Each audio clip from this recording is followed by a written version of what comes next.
اکثر ملګري د ایان نوم باره کې پوښتنه کوي چې ایان نوم دا کې خودل دا ټیک دی او که ټیک نه دی، او ایان چې دی نو دا آیا په الف سره دی او که په عین سره دی، او د دې دواړو نومونو یعنی معنی څنګه ده، په الف سره د دې څه معنی ده او په عین سره د دې څه معنی ده.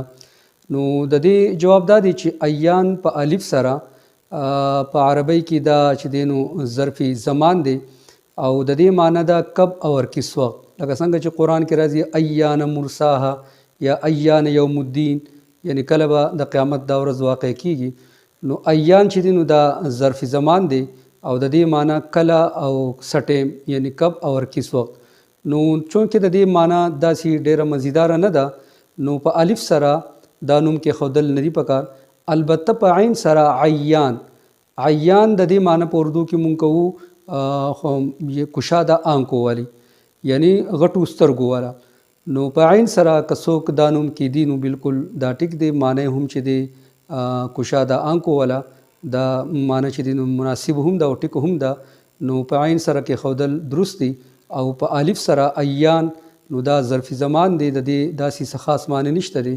نو لہٰذا په الف سر کې خودل نه دی پکار، او په عین سره که څوک ږدي نو بالکل دا ټیک دی.